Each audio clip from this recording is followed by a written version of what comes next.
نہ کوئی غم کرو نہ خوف، خوشیاں مناؤ جنت کی جس کا تم سے وعدہ کیا گیا تھا۔ اللہ کی ربوبیت پر اطمینان جب انسان کو ہو جاتا، میرا رب اللہ ہے، ربی اللہ، انسان کے لیے نہ کوئی کھٹکا، نہ کوئی خطرہ، نہ کوئی خوف، نہ کوئی حزن۔ جو کچھ ہو رہا ہے کس کے اذن سے ہو رہا ہے؟ اللہ کے اذن سے۔ اللہ کے اذن کے بغیر پتہ تک نہیں ہلتا۔ یہ کوئی اندھا بہرا مادہ نہیں ہے جس سے مجھے کوئی خوف ہو۔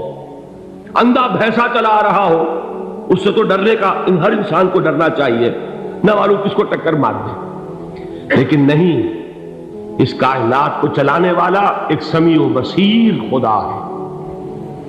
وہ جو میرا دوست ہے، میرا ولی ہے، اللہ ولی الذین آمنوا یخرجہم من الظلمات الی النور، اللہ اہل ایمان کا ولی ہے، ساتھی ہے، پشت پناہ ہے، مددگار ہے، حمایتی ہے۔ بتائیے جسے یقین ہو جائے کہ اللہ میرا مددگار، اللہ میرا محافظ، اللہ میرا پشت پناہ، اللہ میرا حمایتی، اس کے لیے کوئی خوف ہوگا؟ اس سے کوئی ڈر ہوگا؟ میں مثال دیا کرتا ہوں ایک بہت سادہ، پنجاب کے دیہات کی۔ تو بڑا چودھری ہے اور کوئی غریب کسان ہے، اس غریب کسان کے جانوروں کو ہر وقت اندیشہ ہوگا چوری کا، کوئی میری بھینس کھول کر نہ لے جائے، کوئی میرا بیل کھول کر نہ لے جائے۔ لیکن جس کے بارے میں یہ سب کو معلوم ہو کہ وہ جو بڑا چودھری ہے وہ اس کا دوست ہے، اس کی بچیا کو کوئی خوف ہوگا؟ اس کی بھینس پر کوئی ہاتھ ڈالے گا؟ اسے کوئی اندیشہ ہوگا؟ نہیں۔ کیوں؟ کہ وہ بڑا چودھری، بڑا اس کا یہاں کا سردار، جاگیردار، سب کو معلوم ہے وہ میرا دوست ہے، کوئی میرے خلاف اقدام نہیں کر سکتا۔ اس دنیا میں یہ چھوٹی سی بات اگر آپ کے دلی اطمینان اور سکون کا باعث بن سکتی ہے تو ذرا تصور کیجئے۔ میں لفظ تصور استعمال کروں گا صرف اس لیے کہ اس کا ہم جس کو کہتے ہیں ادراک اور شعور کر نہیں سکتے، اگر کے ساتھ کر سکتے۔ اگر یقین ہو کہ اللہ میرا مددگار اور یقین ہو کہ اللہ ہر آن میرے ساتھ ہے، پھر کوئی خوف؟ کس کا خوف؟ کوئی شے اللہ سے بالا تر ہے؟ کوئی قوت اس سے زیادہ طاقتور ہے؟ کوئی اس کے ارادے کو بدلنے والا ہے؟ کوئی اس کی مشیت کے آڑے آنے والا ہے؟ یہی بات ہے جو حضور نے فرمائی، یہ ایمان کا حاصل ہے لب لباب، کہ دیکھو اچھی طرح اس بات کو ذہن نشین کر لو، اگر تمام انسان مل کر تمہیں کوئی نقصان پہنچانا چاہے نہیں پہنچا سکتے، مگر جو کچھ اللہ نے لکھ دیا ہو، اور تمام انسان مل کر تمہیں کوئی نفع پہنچانا چاہے نہیں پہنچا سکتے، مگر وہ شے جو اللہ نے طے کر دی۔ آپ پھر میں کہوں گا ذرا طاری کیجئے، اسے فرض کیجئے، اسے سوچئے، اگر اس حدیث پر ہمارا دل ٹھکا ہوا ہو تو کسی سے ڈر ہوگا؟ یہ مجھے نقصان نہ پہنچا دے، یہ میری رپورٹ خراب نہ کر دے، یہ میری انکریمنٹ نہ رکوا دے، یہ میرا یہ نہ بگاڑ دے، یہ میرے یہ نقصان نہ پہنچا دے، اس کا ڈر، اس کا ڈر، اس کا خوف، اس کی خوشامد، اس کے لیے جا کر طرح طرح سے اپنی عزت نفس کو ذلیل کروانا اس کے سامنے۔ یہ سب کچھ کیوں کرتا ہے انسان؟ جب سمجھتا ہے کہ اس کے ہاتھ میں میرا کوئی نفع ہے، اس کے ہاتھ میں میرے لیے کوئی ضرر ہے، یہ مجھے کوئی غضب پہنچا سکتا ہے، یہ مجھے کوئی نقصان پہنچا سکتا ہے، یہ میرا کوئی کام بنا سکتا ہے، یہ میری کوئی ضرورت پوری کر سکتا ہے، اسی کا نام شرک ہے۔ جہاں آپ نے یہ سمجھا کہ غیر اللہ کے اندر کوئی طاقت موجود ہے، وہی شرک ہے۔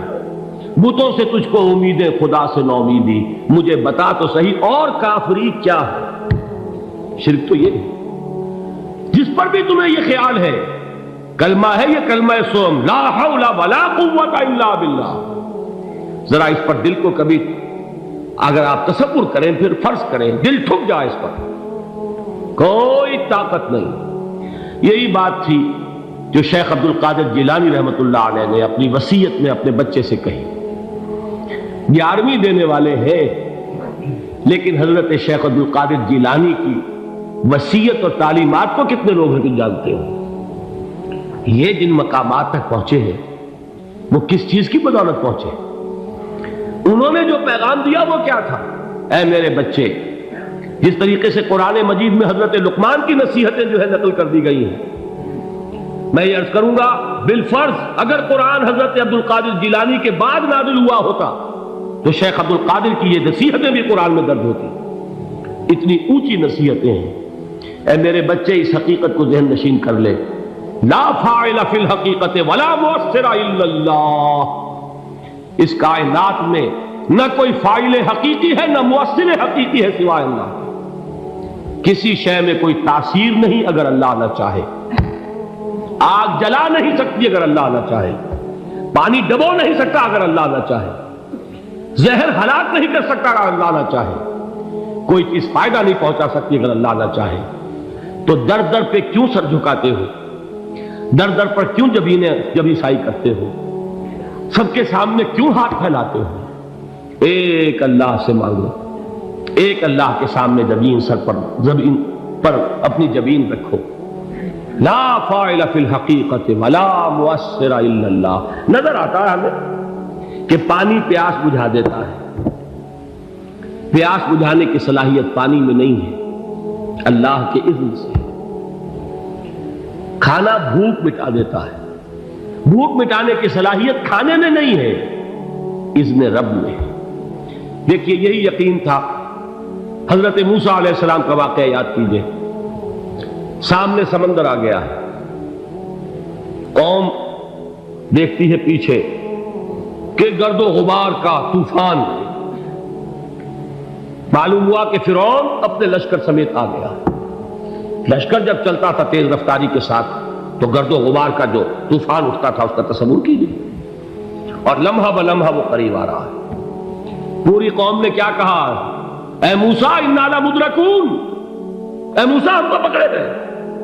قرآن مجید نے تو یہاں وہ باتیں نہیں لکھی ہیں، لیکن تورات میں یہ درج ہے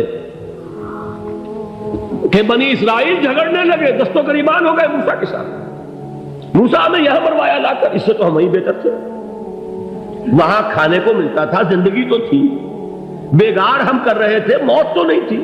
اب جو کچھ ہوگا اس کا تصور کرو، جس طریقے سے ہمارے ٹکڑے اڑائے جائیں گے۔ تو لڑ رہے ہیں حضرت موسیٰ علیہ السلام سے۔ یہ تورات کی تفصیل ہے، قرآن میں صرف اتنا آیا ہے، پریشان ہو کر انہوں نے کہا انا لمدرکون، موسیٰ ہم کو پکڑے گئے۔ اس وقت موسیٰ کا جواب کیا ہے؟ کلا ان معی ربی سیہدین، نہیں، میرے ساتھ میرا رب ہے، وہ راستہ دے گا۔ بتائیے کہاں راستہ نظر آ رہا ہے؟ یہ ہے ایمان بالغیب۔ راستہ نظر نہ آئے تب اللہ پر یقین ایمان ہے۔ جیب میں پیسے ہوں اور تب دل کو اطمینان ہے تو ایمان کس پر ہوا؟ پیسے پر، اللہ پر نہیں۔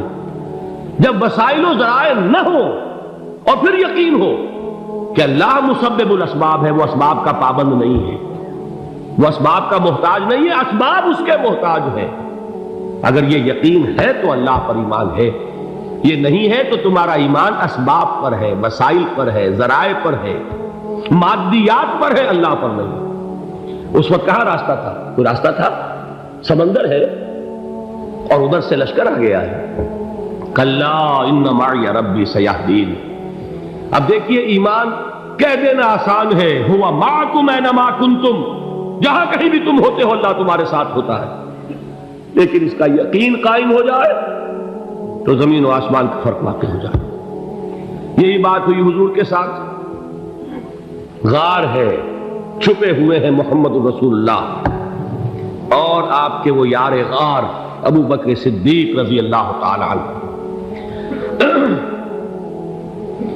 اقبال نے حضرت ابو بکر کی شان میں چند اشعار کہے صرف، لیکن واقعہ یہ ہے کہ بھاری بھاری نظموں پر اور قصیدوں پر بھاری ہے، طویل ترین نظمیں اور قصیدے ہوں ان پر بھاری ہے۔ ہمتیں ابو بکر کی ہمت جو ہے، کشت ملت را چوں ابر، جیسے بارش سے کھیتی اپجتی ہے، ابو بکر کی ہمت اور عزیمت اس امت کو اسی طرح سینچنے والی ہے۔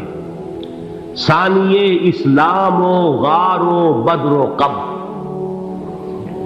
وہ دوسرے تھے اسلام میں، دوسرے پہلے کون تھے؟ انا اول المومنین، حضور فرماتے سب سے پہلا ایمان لانے والا میں، دوسرے ابو بکر۔ ویسے ہمارے ہاں یہ چلتا ہے اختلاف، حضرت علی پہلے ہیں کہ حضرت ابو بکر پہلے ہیں، لیکن اس میں بڑی خوبصورت تطبیق قائم کی ہے علماء نے، اور بہت صحیح ہے۔ چار کے بارے میں فیصلہ ہی مت کرو کہ کون پہلے، ان کی ایک عجیب تقسیم کر دی ہے۔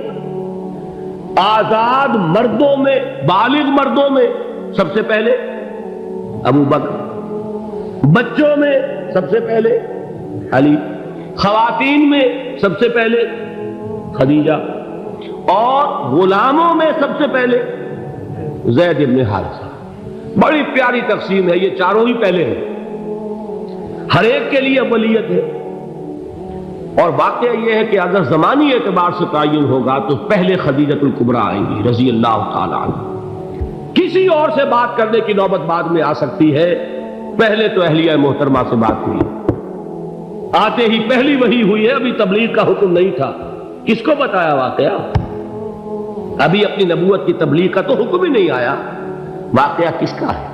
وہ خدیجہ کا ہے۔ جب کہا ہے کہ خشیت علی نفسی، مجھے اپنی جان کا اندیشہ ہے، تو کیا جواب دیا خدیجہ نے رضی اللہ تعالی عنہا؟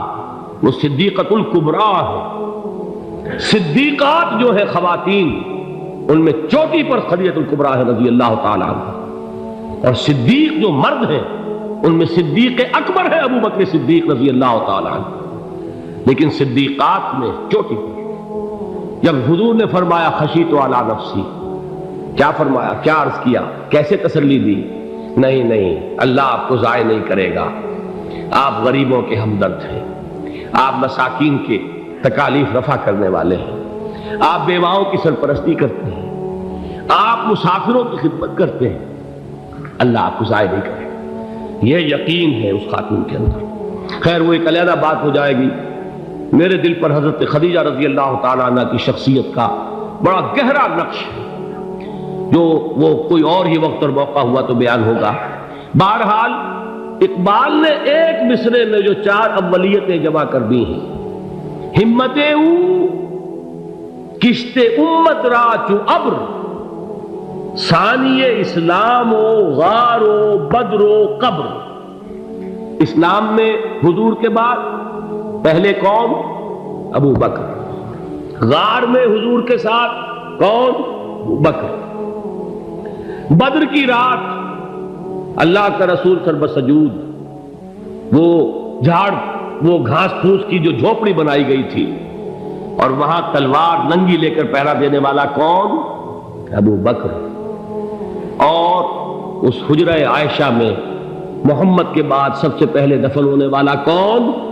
ابو بکر رضی اللہ تعالی عنہ وصلی اللہ علیہ وسلم۔ وہ جو معاملہ میں سنا رہا تھا غار ثور کا، حضرت ابو بکر بھی حضور کے خیال سے لرز گئے ہیں۔ آپ کو یاد ہوگا کہ جا کر پہلے تمام جتنے سوراخ تھے انہیں بند کیا ہے، ایک سوراخ رہ گیا تھا جس کو بند کرنے کے لیے کوئی کپڑا نہیں تھا، وہاں اپنی ایڑی رکھی ہے، تب کہا ہے حضور سے تشریف لائیے، اور اپنے زانو پر حضور کو لٹایا ہے، اور وہاں کسی موذی جانور نے کاٹا ہے، حضور کی آنکھ لگ گئی تھی، اس وقت اس بل کے اندر جو بھی بچھو ہے کیا ہے واللہ عالم، اس نے کاٹا ہے، اس کی تکلیف کی وجہ سے ابو بکر کی آنکھوں سے آنسو ٹپک گئے، حضور کے چہرے مبارک پر پڑے ہیں، تو حضور جاگے ہیں، معاملہ کیا ہے؟